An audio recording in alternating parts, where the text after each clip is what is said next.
If I have to choose a starting point, it would be in the black press. Because as a teenager, I worked for the Louisville Defender newspaper. It was owned by Frank Stanley and his family. So I grew up always being around newspapers, but particularly black media. Then as a teenager, I worked for WLOU Radio, a Roundsville station owned by Bill Summers, who also is a black man, early black owner of radio. So when I look back at my beginning, in my teenage years, I had the hint that that's what I would like to do, but I didn't see any opportunities for me in major market. So when I went to school, I got my degree in English and philosophy and went to work at a bank. That bank was across the street from the Louisville Times newspaper. After a year of working there and helping people from the newspaper balance their checking accounts, they said, you know, you would make a really good assistant to our ombudsman.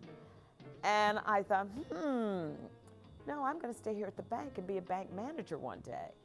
Well, I soon discovered that I was never going to be a bank manager because back in those days, it was thought a woman could never be a bank manager. The most I could ever be, I was told, was the head teller. So I went to work for Brown Forman Distillers, and after that, I discovered PR was not for me because when they had a strike, I told both sides of the story. Only management said, there's only one side of the story, ours. And then after a couple of years, I decided I wanted to try television. So I applied for a job at a TV station in Louisville and was told, you don't have the skills. Just because one person tells you no doesn't mean that's the end of the road. Always, when someone tells you no, ask why. And when I was told no, they told me, you don't look the part, your voice is a very good voice, but you don't speak like a television reporter. So all the things they told me were wrong with me, I then went to work to fix them. The TV station who told me I'd never make it, when I started working for WHAS and anchoring on weekends, we started beating their butts. WSB had decided that it was time to integrate the set in 1975. There were no women, no people of color on the 6 o'clock news. Nobody at 6 was 4 white males.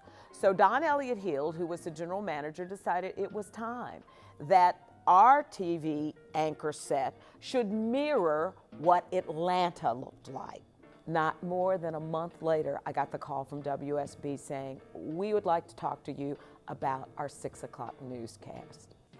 Good evening, I'm Monica Kaufman and this is Update. They're still tallying the votes, but it appears the school bond referendum in Fulton County is failing while it's passing in Gwinnett County. So I was hired. Now some people ask me, well, Jocelyn Dorsey was here, why didn't they use her? I'll tell you why. What if it doesn't work? Then you've ruined a valuable talent. Hiring somebody from Louisville, Kentucky, if she works out, great. If she doesn't, what have you lost? A disappointment is just a delay for what you really are supposed to be getting. So I've looked at my life and I've realized that how I have handled disappointments, thanks to my mother, has opened up bigger doors for me. And I guess that is the lesson I try to share. When I look at African Americans who have made major contributions to the United States, not only in the past, but in the present, and those who are being primed for the future, many of them come from historically black colleges and universities. And that excites me because I think only in an institution like that can you truly be the best you can be, because no one holds back. Everyone expects you to be the best, and everyone will tell you when they think you aren't doing what you should do. And when you look at the people who are working in corporate America, so many of them have graduated from HBCUs. That to me means a lot.